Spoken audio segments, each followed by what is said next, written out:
Welcome to Interstage Left. I'm your host, Yvette Monique Clark. This is the spot where we kick it about all things theater, from on stage to backstage and even under the stage. We're talking stories, craft, and the passion that keeps the theater world alive. Let's get into it. All right, so today we are talking to the incomparable Gregg T. Daniel. Love the intro. Love it already. Thank you. So I'm so new to this and I'm learning as I go. I'm picking up skills as I go, just like the pandemic was. Yes, good for you. Good for you, girl. Good for you. Yes. So I do this podcast because I want to hear from everybody who touches the stage, from the footlights to the spotlight, right? And so I always ask the first question of what's your origin story? Where you from? Because we come from all over the place to end up on the same stage, which is I don't think a lot of other careers do that. You can come from anywhere and we're all in the same place. And so I like to ask people where they came from and what inspired them to get into this craziness we call the arts. Oh boy. Well, my humble origins in Brooklyn, New York. Yeah, shout out Brooklyn. My father was an immigrant. My mother was American. We had an amazing home, multicultural home, obviously. We had a multicultural home. But I remember one of the things my father had, because his island was under British rule, it was a colony at one point, he had a book of Shakespeare, all of Shakespeare's plays. Now, of course, I didn't know what they meant. I didn't know anything about it, but I was a big reader. I was a great reader. I would pick up the book and I would look through and I thought, wow, this language is kind of interesting and odd and unique. I don't know what this is. And I would start saying things. I didn't know, I had no training. Obviously, I was young. But something about the language just mesmerized me. There was something about the language. So by the time I saw my first classical play, I was gobsmacked. The roof almost fell in on me. Just to see the lights, the sets, these people speaking in this language, the costumes, the sound. Wow, what an amazing world this is. And people are doing this. They're doing this. So once I found that and was mesmerized by seeing a stage production, after that, you couldn't pull me away from the stage. You could not pull me away.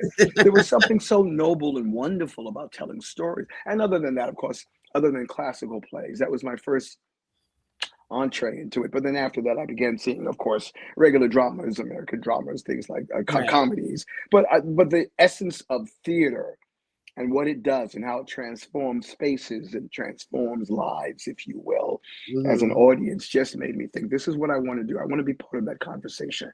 This is the conversation I want to have. I want my body, my mind, my voice. I wanted doing that. And after that, I stayed in it. And I give grace to my parents, because my father, being an immigrant, couldn't quite understand the whole, how do you make a living in that? I mean, he saw plays, but he would be like, so you work for a week or so, and then you have to find another job. He couldn't quite get that. It's, that it's not endless every time you have to find employment, whether it's film, television, stage, it doesn't matter. But I must say, in their favor, they never tried to stop me. My parents never blocked me. They saw how passionate I was on it.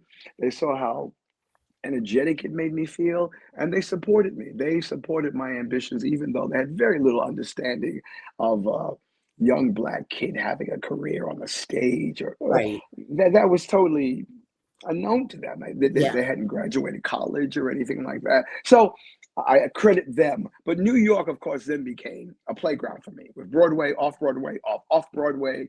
It was a playground. I could see any kind of play I wanted to see on any given night. And that, for me, just fed this creativity, just fed this streak of, oh my God, the stage, the stage, the stage. So I was lucky to grow up in New York, because it was so stage rich. Yes. Yeah.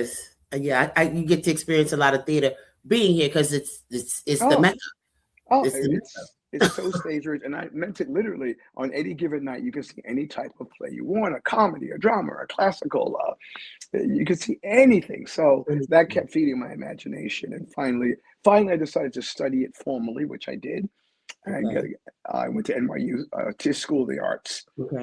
Graduated, and then from then on, that's what I did. That's what I still do, and I'm proud of it, and also very grateful to have had a career. Not to have had, having a career. Have a Yeah, career.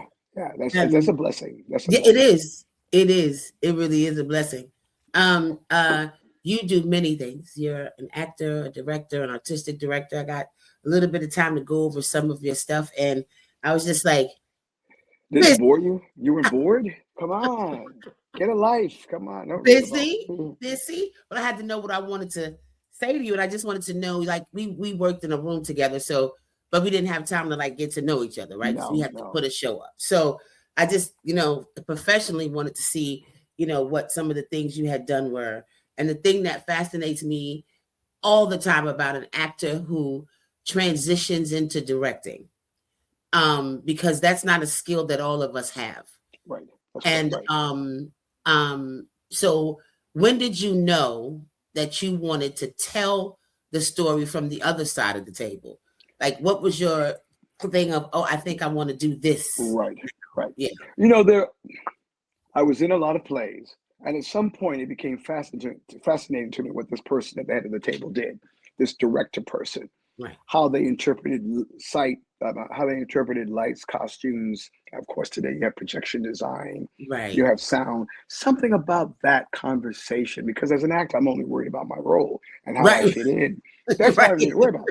But as a Right. director, you get to paint with a much larger canvas. You're looking Yeah. at how the sound department, the costume department, the sets department, the props department, you get to see how all of them sort of follow your vision of this play. Right. And that really began to turn me on. And I had some very kind directors along the way when I was doing theater, regional theater, and local theater.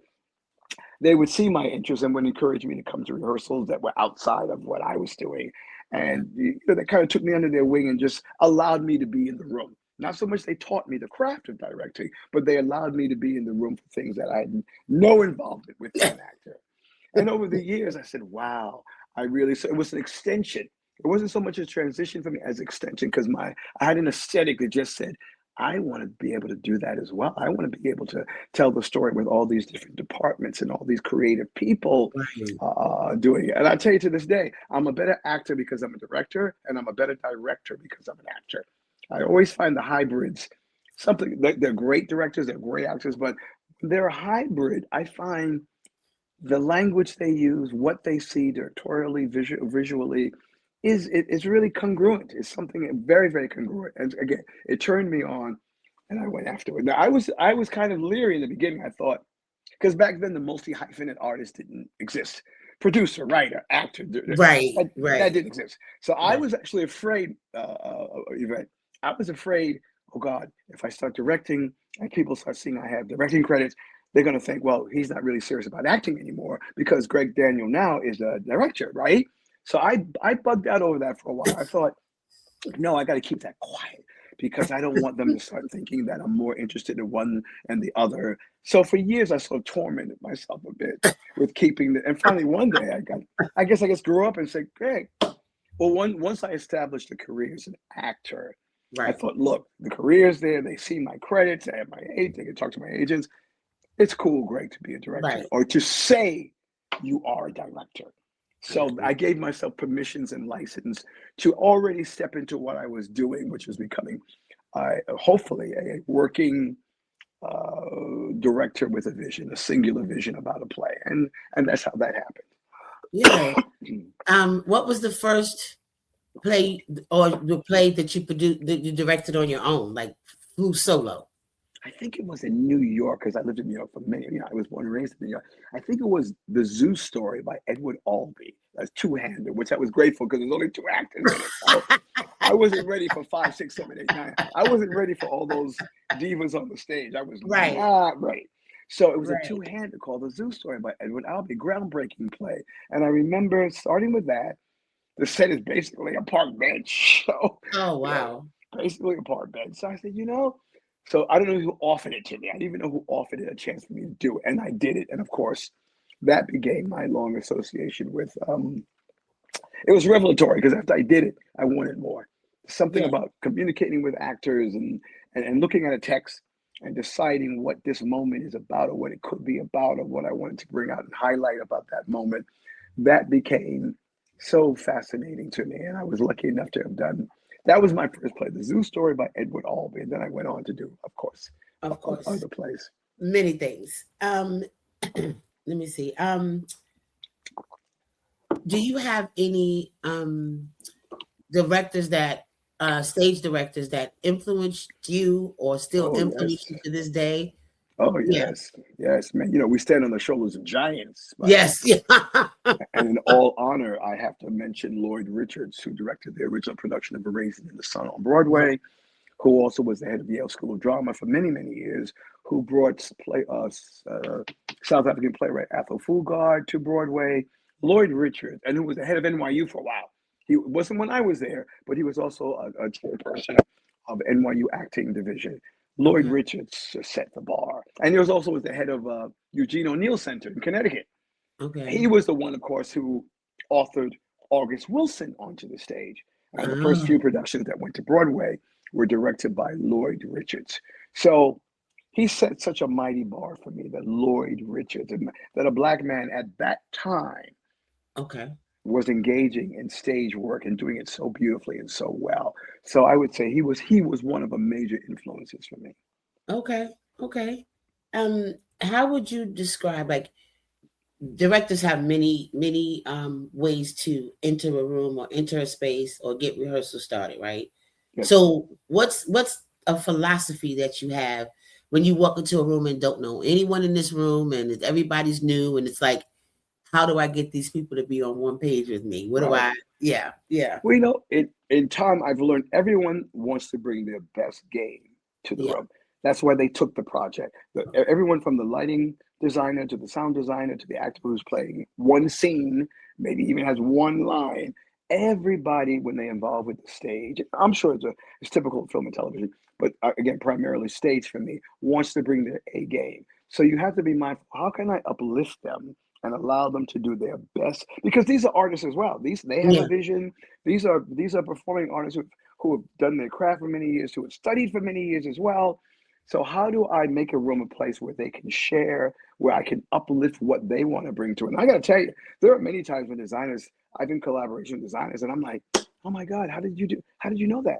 How did you get that? And I always come in prepared. I've read books on the play. I've seen production. But a designer, set designer, so it's set. So this is and I'm like, oh my God, yes, that's right.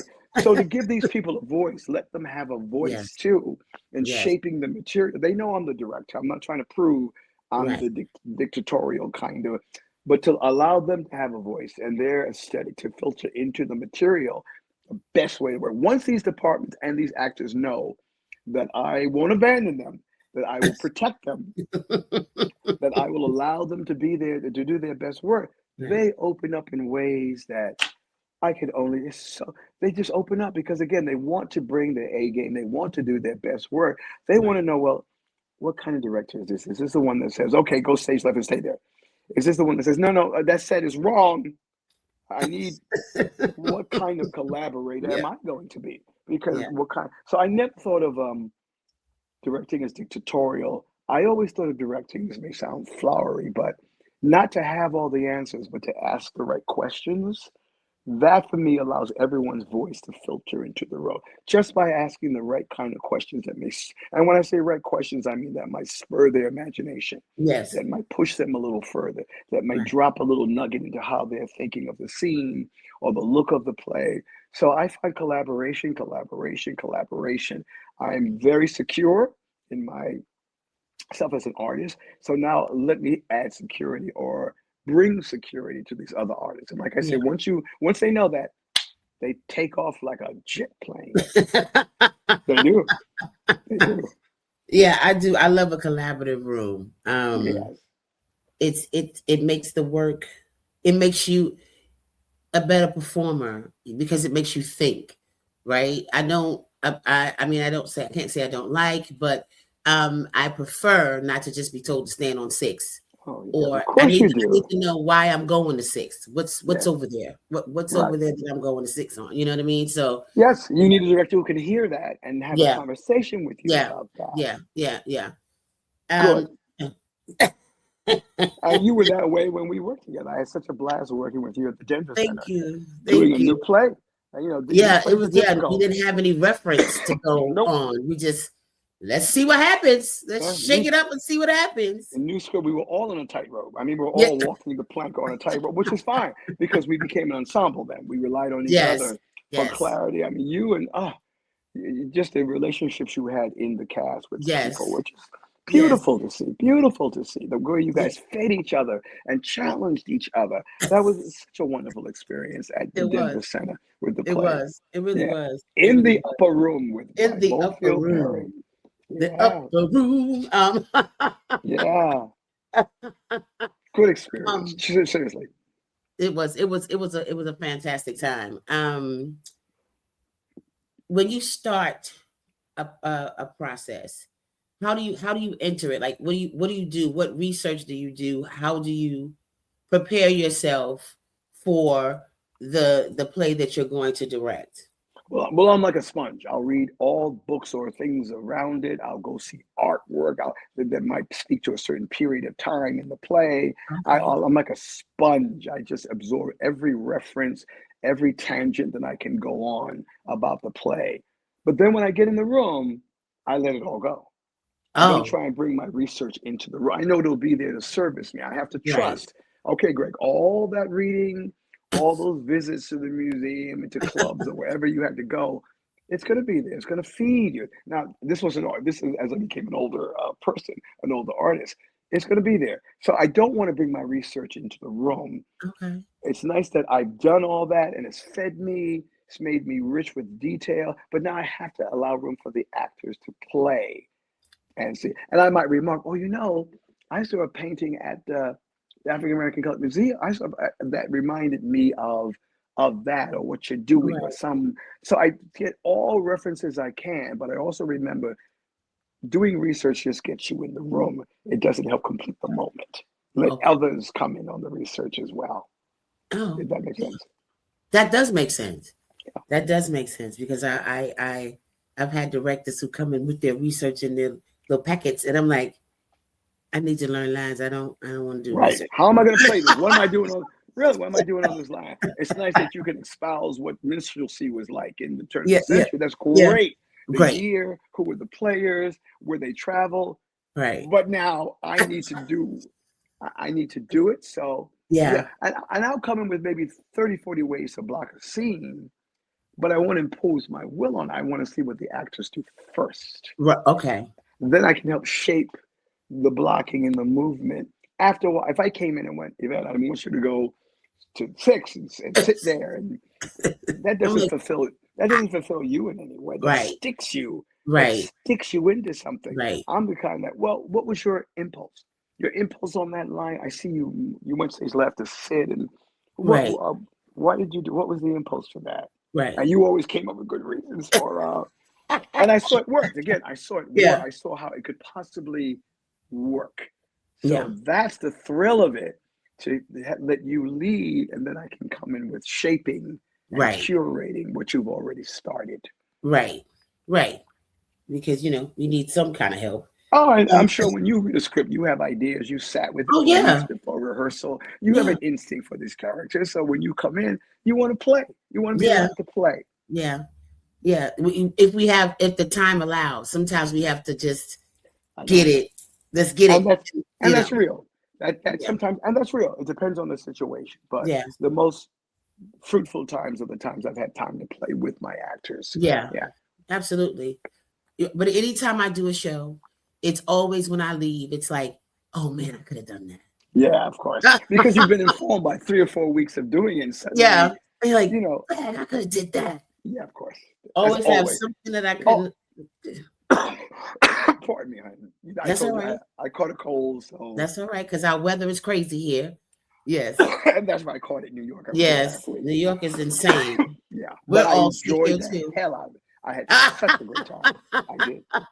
I leave a play after play, and I go, "Oh, I could have done that. Oh, I could have done that," because by then I've had so much knowledge of the play. But that's where you live. You have to leave it somewhere sooner or later. Yeah. So I think if we made the best informed choices at the time, right, at the moment, it will suffice. The audience will get it. They'll get it. They'll get it. But we always want to do just a little bit And if we more. had 6 months to do it, it'd be great. But what do we have? Maybe 4, if we're lucky, 5 weeks, 3 weeks of rehearsal, a week of tech, a week of previews, then we open. Yeah. So, that's all finances are going to allow. So also I cast very carefully. I cast people who I know in 4, 5, 6 weeks can take leaps and take risks, since we have such a pitiable small amount of time. We do have a small amount of time. We do.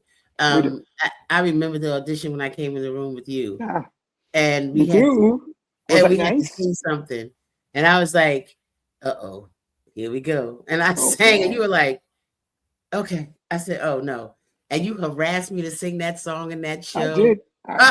I was like, I came here to do a play. Well, you just don't have a voice. You have an instrument. I mean, my God. And it's so beautifully set the play off. I love the fact that you had singing skills, because it was a non-musical role. It was a play. And I'm not singing in a play.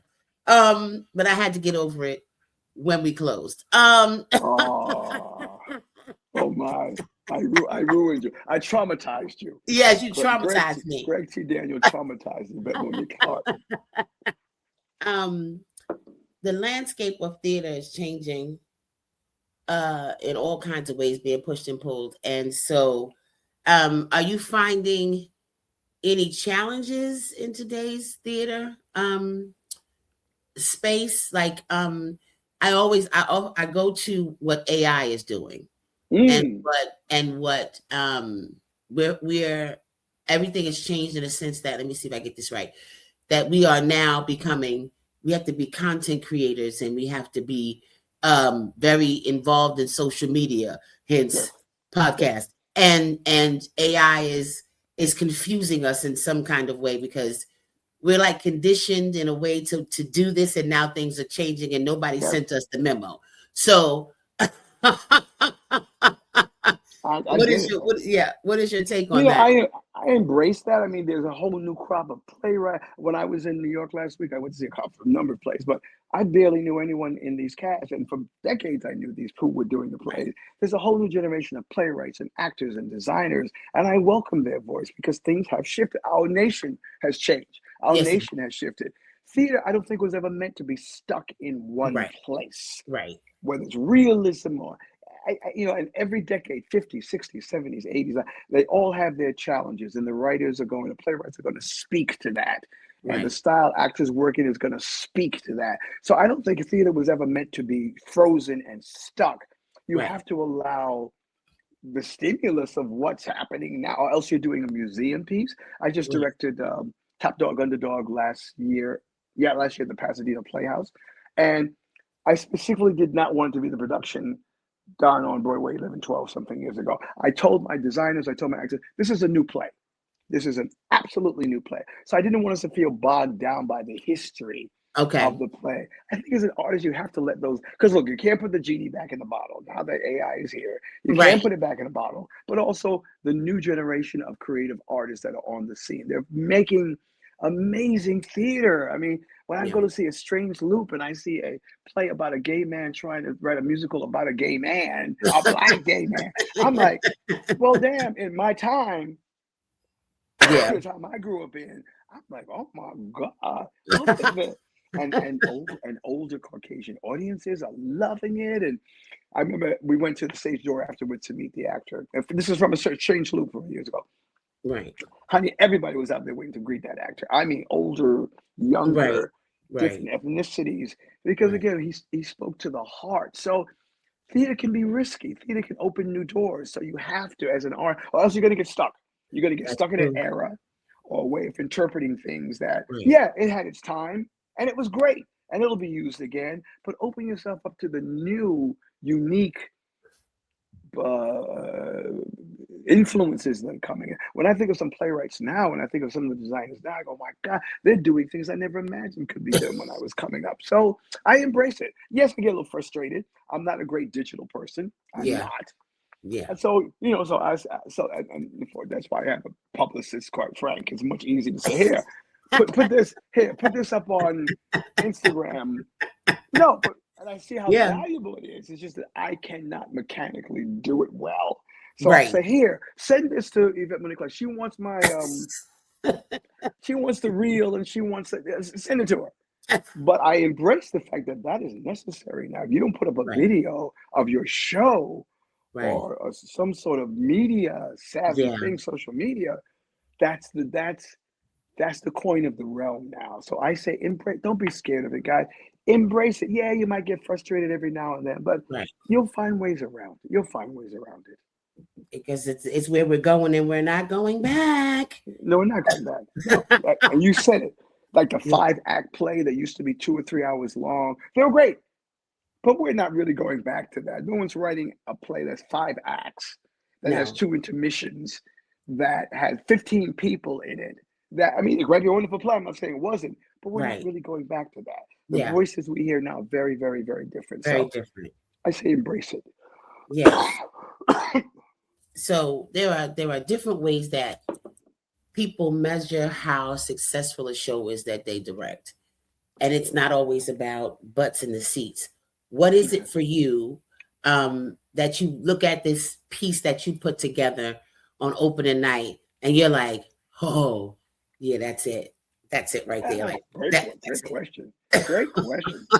Great question. Yeah. It's very rarely about butts in the seats. Yes, we need an audience. Of course. I would love to play with a full house, so we need an audience. But Right. for me, the audience invested in the story. It moved them in some way. And perhaps, this may sound lofty, they've walked away thinking of whatever that situation was or the theme in a different way. Yeah. Maybe they walked away. When I was young, I used to want everyone, the audience, to leave. I used to say, my one central message. This is my theme. This is my message. But now it's like, I think the trick for a good director is allowing people to walk away with their own interpretation of Right. what they saw.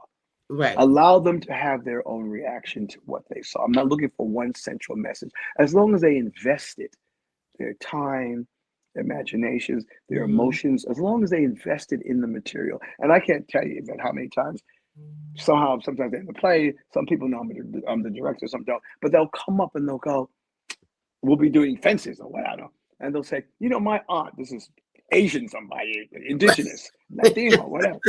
My uncle that was my uncle. Oh my God, that was my sister. Suddenly we cross these bridges and they're talking about the story. They're not looking, this is an ethnic story about an African-American family set in this. It's just, it touched them and they invested in the story in such a way where they were moved. And if I can do that, I consider it a successful production, that they've walked away, they've internalized it, they've invested in it, and they walk away moved from it. Yeah, that's a good answer. That's the one I'm giving out these days. That's the one I'm giving out. That's the deal.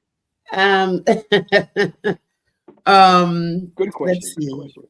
Thank you. I try to be, get some good stuff thrown out there. What project or performance are you most proud of? I know there are many, so you can tell me whichever ones you want, whichever ones, however many. You can tell me them all. You can tell me 2, whatever you want. But what was that you're most proud of, directing and performing? Lately, years ago, there's a theater company out here in Glendale or Pasadena that started doing August Wilson. So I did their first production there. They brought me in. We seem to have like-minded, a primarily white institution, PWI. So, and then afterwards, we talked about, or they initiated a conversation about doing other August Wilson plays. So I thought, because their audiences were hungry for more August Wilson.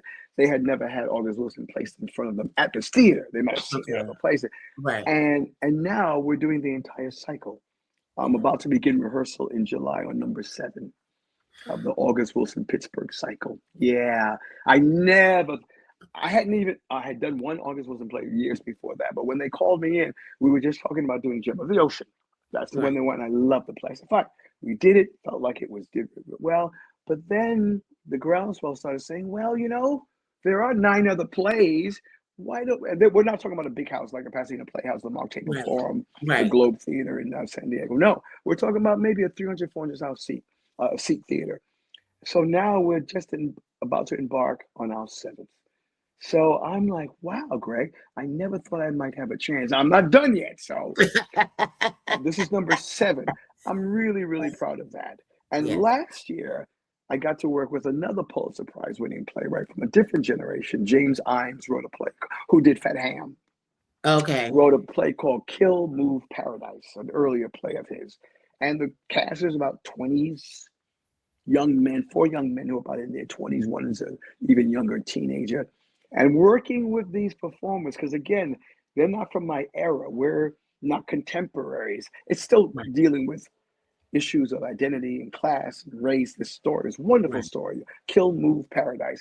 But to work with younger performers and see what kind of questions they're asking or grappling with, I was so blessed to be able, because I tend to work with people who are 30s, 40s, 50s, more toward my age, but Right. having this young cast and this being about younger African-American men just fed me in a way that I didn't even see coming, because I got to peek in on another generation to see how are they fitting in, how are they negotiating race and class and sexuality and identity. How are they doing that? So recently, I have to say, between the Wilson cycle, which continues with that theater I mentioned, A Noise Within, and between working on this play at the Odyssey Theater, Kill, Move, Paradise by James Imes, who won the Pulitzer for Fat Ham, and August Wilson, who won the Pulitzer for Fences, and one other. So I actually had the generations talking to each other. I mean, Wow. that's the cross-generational conversation. Yes. August Wilson is having a conversation with James Imes on blackness. I thought I was the luckiest director in the world. I was the luckiest because I got to be in on that conversation between Yes. August Wilson, his Pulitzer's winning play, and this younger playwright who hit Broadway just like crazy with the Fat Ham. I'm like, wow. Yes. Yes. Yeah. That's a treat. That is a treat. Yeah. I think in my brain, August Wilson is my Shakespeare, and I got to do Fences a couple of years ago. And when I tell you, I was like, I'm going to chew this scenery. I don't know if I'll ever get to do it again. And I'm here now, and I'm going to do it. What a role. I mean, Rose, what a role. It's a role. It's definitely a role. What a role. I mean, for any actress of color, it's a wonderful, wonderful role. Yeah. So congrats to you for having done Fences. I got to do it. I got to. Yeah. So as an actor, what's your most proud of? I must say the way I transitioned into film and television, because I was primarily a stage actor. I was trained that way. So when I came out here, Los Angeles, going into film and television projects, learning how to bridge the gap between what works and happens on stage and then what works and happens in front of a camera, that was a learning process. I think I've gotten good at it now, but that process of, you're telling people to, use your voice and make sure that, it's very different when you have a camera pointing right in your face. Yes. It's a different set of maybe muscles or there's a different set of things you have. You want it as intense as the stage performance, but it's got to be a different kind of performance because there's only one or several cameras, whatever, on you. So learning how to navigate moving from stage acting into becoming a film and television actor, that was a wonderful challenge for me. And I think I've accomplished it. And I'm continually blessed when I get cast in things, but it's something you really have to learn to do. It's a very different medium, very different, but good acting is good acting. And if you stick with it, you'll learn the subtleties of close up and a mid shot and an over the shoulder shot and a master shot. I mean, you begin to learn that you begin to speak the language of cinema or the language of the camera. And I'm very proud that this stage bound actor learned how to work with and embrace the vocabulary of the camera. Yeah. I saw you in the movie last week, and I promised I was going to remember, and I don't remember what it was. Every time you pop up on the screen, I'm like, there's Gregg. Thank you. Playing a cop. A lot of the times you're a cop, but I'm like, that's Gregg. That's me. Yeah. Oh no, I've done a lot of. I've been able to do Yeah, I made a living at this, but it's funny because sometimes there's another generation of actors. I also work at a university teaching acting, Right. and my students sometimes will see me pop up in a sitcom or do a drama, Right. and they'll go, Professor Daniel, Professor Daniel, and I'm like, well, guys, I have a career, I'm not just. I didn't just follow the turnip truck. I actually do have but they're always fascinated when they see Yeah. one of their professors who has done a Right. feature or television or special, and they're always quite their eyes. I think they gain more respect for me. I don't know what it is, but they're always fascinated by that. Yeah. Of course, because as natural as it always is, you think that your teachers are they're not people. They just come Right. in and teach you things, and then that's it. You don't have a life outside of this classroom. They're always stunned to find that out. Every generation is the same. Every Every generation. generation is the same. They think they've got a lock on it and don't realize that how many other generations have gone through the Have same come. thing, found their Mhm. own way of doing it, but they've come through the same thing. It's Have nothing. come. Yep, it's the But same that thing. that's youth. That's just the arrogance of youth. Yes, and yeah, yes, that's the yes, absolutely. Yeah. So I wanna dive into a little bit of you being a founding member and artistic director of Lower Depth Theater in LA.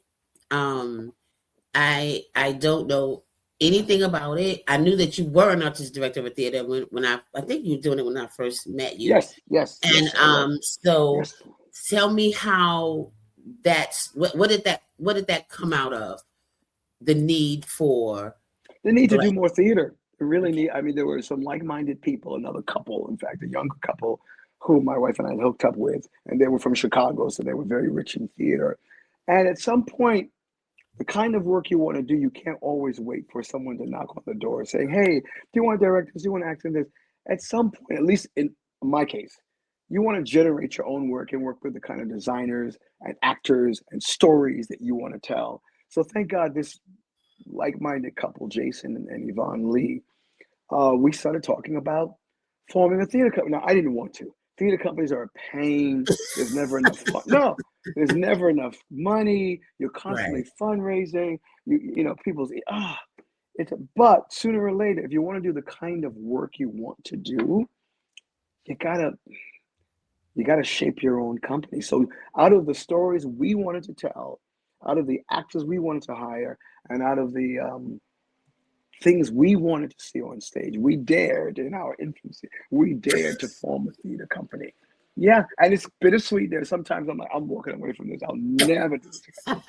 But then there are times I'm enormously proud because, oh wow, they would not have seen that play in Los Angeles if we hadn't picked up on that play and Right. produced it here. So Right. we introduced these Angelinos, Angelinos to this play because we found it so moving and so significant, and we produced it. We were the one. So there's also that tremendous satisfaction of bringing stories that might not otherwise get productions, or Yeah. we don't do stories that usually have been done. We usually just Right. either we commission new plays too.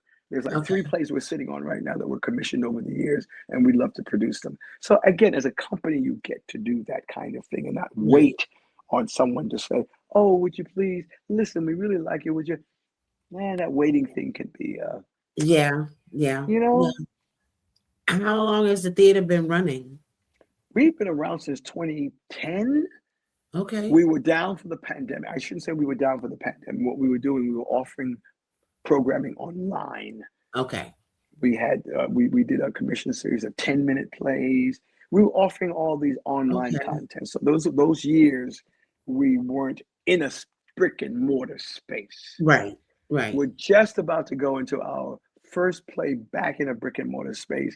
I go into rehearsal on Tuesday, and Okay. we're doing a co-production with another theater company together, and we're going to produce a play called Hymn, Hymn, by a playwright named Lolita Chakrabarti. She Okay. wrote I think she wrote the book for The Life of Pi. The book I think she wrote. So again, this hasn't been done on the West Coast. Hasn't been done on the West Coast yet, but we believe in it enough that we're producing Okay. it. That's ambitious. Really ambitious. And insane, because no one makes money in theater, and insane. But as you said earlier, it's not about how many, but it's also about feeding your craft and feeding your art. And this is such a beautiful story, this hymn, that we want to tell it. We'll find ways, we'll do what we have to do, but we will tell it. Okay. So I like to get in and see what people. I know we're all still huge giant dreamers. So Of course. if you could direct anything, regardless of the budget or whatever, what would it be? Well, honestly, there are a number of them, but I think one of the first ones would be Death and the King's Horseman by Wole Soyinka. Okay. That's a big play about king's transition into death. Ooh. And it's Soyinka was just a Nobel Prize winner. Is an amazing playwright. I would love to do go ahead. What's the name of the play again? Death of what? Death and the King's Horseman. Okay. Because the King's Horseman would also follow. If the king died, the King's Horseman would also follow him into death. Oh. They would also either have to be killed or suicide, something. But It's this wonderful ethnic African. It's such a good play. I've only seen it done once. I've only heard about it done once when I saw it in. Oh my God! Well, how many decades ago did I see it? But there's something about the grandeur of it, and that explores African identity and the ritual of it that really turns me on. That really wants me to go.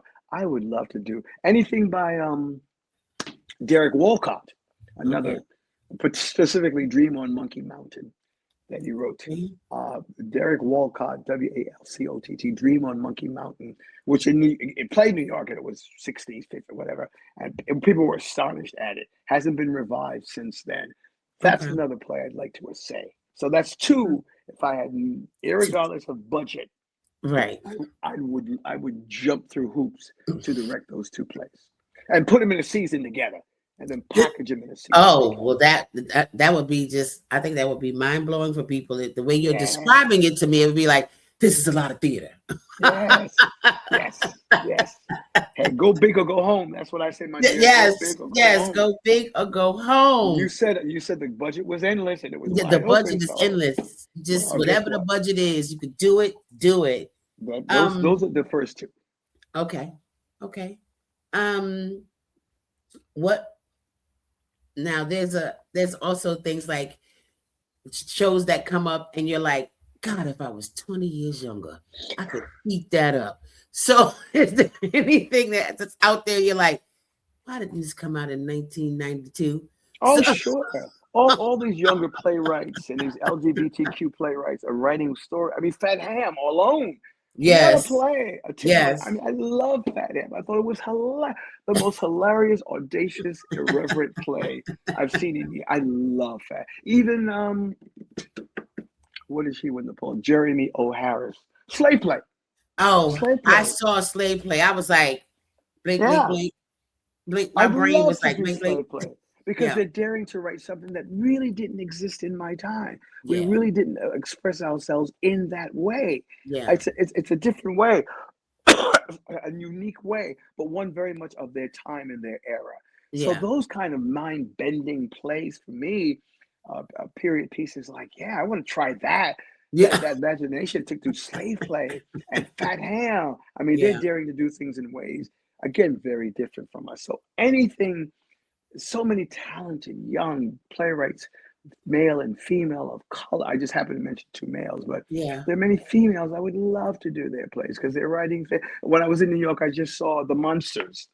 Okay. By Ngozi. I always forget Ngozi's last name. I'm so sorry because I adore her work. They have a play called The Monsters, a two-hander playing up at the city center. Okay. And I saw that play last week. Child, if I was younger, I'd be all up in it. A brother and sister they're half brothers and sisters, and they meet up again in a heartbeat. I'd leap to do that. And that's a young African sister.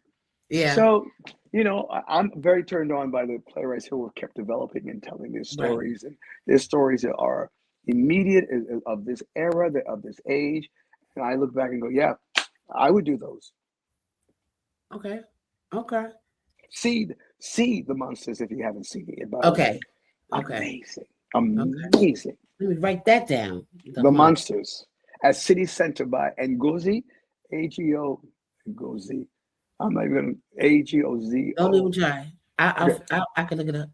and I adore her, and I give her, pardon me, sister, for not pronouncing her name correctly. But she's major. She's major. And the actors in it are incredible. Incredible. We all have our favorite shows that we love to act in or direct. That, if you have that capability. Do you have a show that you would always do and always direct, and or always direct? I would love, and I know it was on Broadway a few years ago, but I would love to direct Pearly Victorious. I would love to. It's just such a great farce. I mean, and that was written Ozzie Davis and Ruby. They wrote Ozzie wrote it in the 50s or something, 50s. Something of, and I know Kenny Leon directed a highly touted production of Fuse, which I didn't get to see. Unfortunately, I didn't get to get. You saw it? Yes. I would love to direct Pearly Victoria. I think it's hilarious. I think it's subversive. I think it's something that still it's a comedy. I love, not the musical. I'm talking about the play. Yeah. It was adapted into a musical called Pearly. But I would go for Pearly Victorious. I'd love to direct that, Yvette. It was stunning. I laughed so I was hurting. I was hurting. I was like, I'm going to need them to stop talking because I can't. It was absolutely. And we're not talking about a new play. We're talking about a play that was written in the 50s at best. Yes. Hasn't been on Broadway since. Well, it was on Broadway as a musical when they adapted it to a musical. Right. It's again, material that speaks through timeless material, and there's something about the story and themes, and you can laugh while you're crying, you can cry while you're laughing. It's just so rich. So that's a play I would be dying to do. I was so jealous when I heard they were doing Pearly Victoria, but in a good way. That material should be honored, and I'm glad to hear you say it was a splendid production. It was splendid. Wow, it was splendid. Those people were working. They were working on that stage. Yeah, they were working. So I said, well, y'all better come on and do the actings. Yeah, because again, it's almost a new play because a different generation has found out, has brought their aesthetics and their sensitivities to it. So in some ways, rather than doing a museum piece when it was first done, Kenny and his wonderful cast of actors and design team found a way to breathe life into a wonderful play. Yes. It was absolutely. I smiled for like 3 days after I saw. I'm just smiling. Just that's great. Seeing Black excellence on stage. I'd love to get my hands on that. I'd love to get my hands. Hopefully, I will one day. But I'm so pleased to hear it has been done and done well and done right. They respected the intent of that play. So what I like to do with my guests, right, is do something called stage left quickies.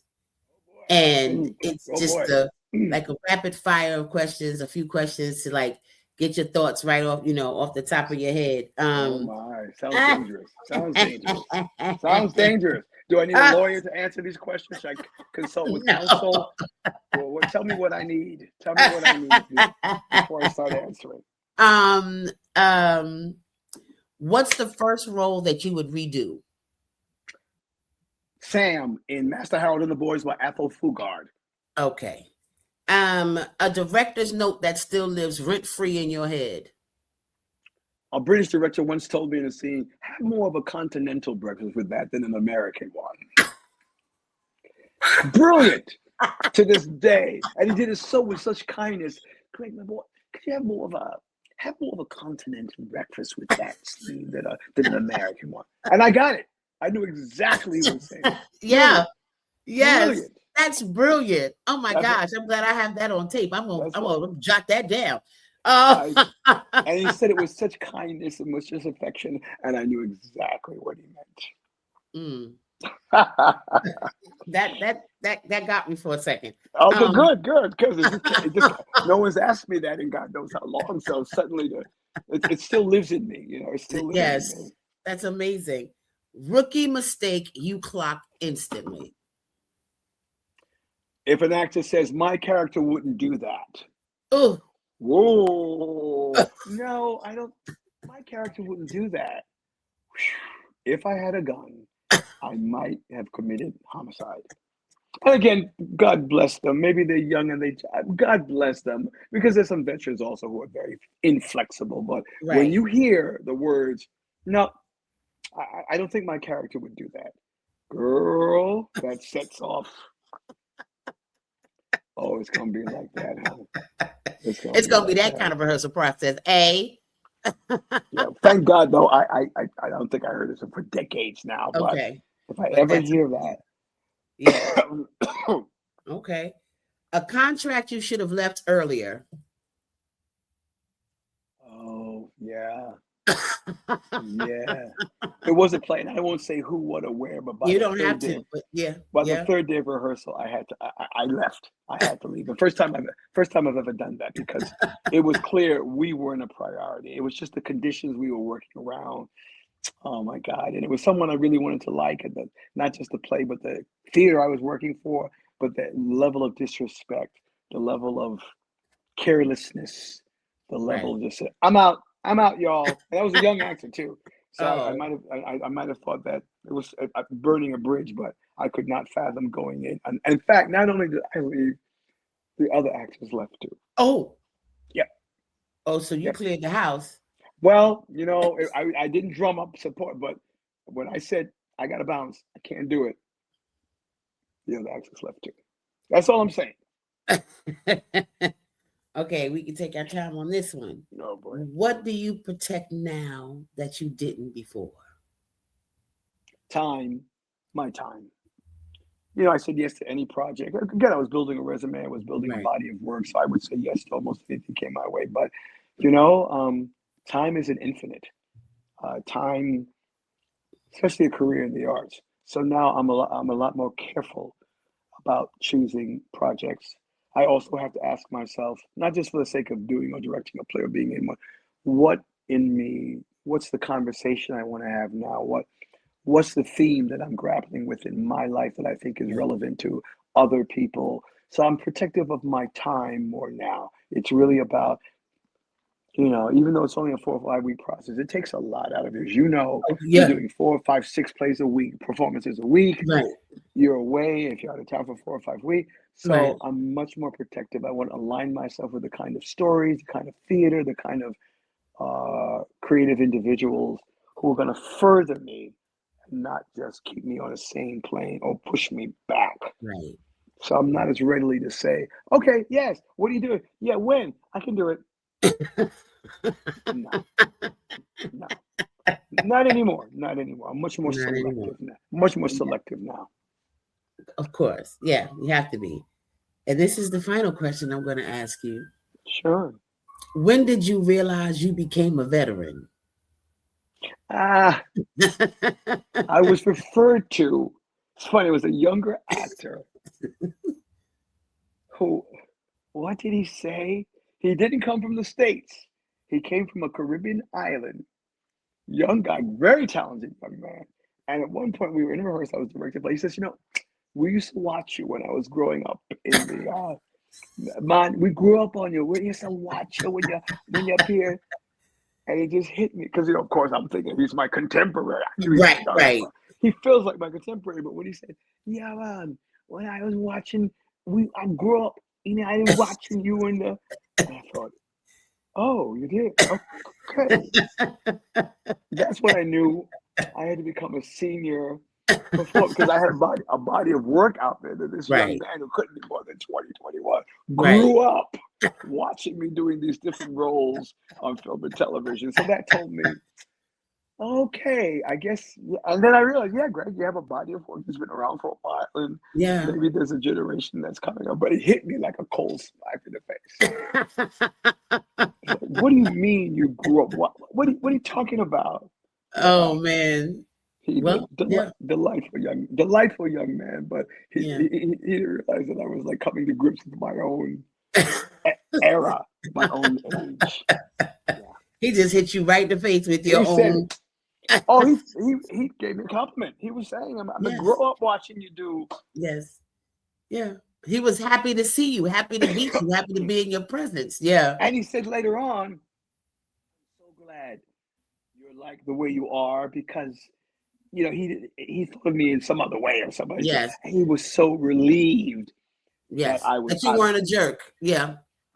Yeah. I wasn't at all. Sometimes you don't want to meet your idols. That's right. And Yeah. when he said that, my heart warmed. It's, oh, I'm so glad that you were. And I got it. I got it then, Yvette. I got it. Yes. Well, Mr. Gregg T. Daniel. Yes. Thank you Yvette so Monique much Clark. for spending time with me today. Oh my God, it was a pleasure. Thank you for making space for me to come in and talk about myself in this wonderful, creative, fulfilling career I've been able to have. Yes. God is good. God is good. Yes, all the time and all the time. God is good. Thank you for flowing into this area and for inviting me onto it. I really, I had a great time. I knew I would. I knew I would with you. You were the crazy one in the cast. She's the fun one in the cast, everybody. Well, I do what I can. You do what you can. You did all right. You did all right. Thank you. You're welcome. Best of health. Have a wonderful career. Continue to have a wonderful career, to blossom and grow and work. Thank you. That's what I'm attempting to do, sir. That's what I'm attempting to do. And you're doing it. And you're doing it. Thank you. All right. Okay, my dear. Just let me, if you don't mind, just let my publicist know when it's going to be. Oh, absolutely. I'll let your publicist know. I have her email, and I'll let your publicist. Oh, fantastic. It's a thrill seeing you again. Thank you, my dear. It was so wonderful to see you. All right. Stay well. All right. You too. God bless. Bye-bye.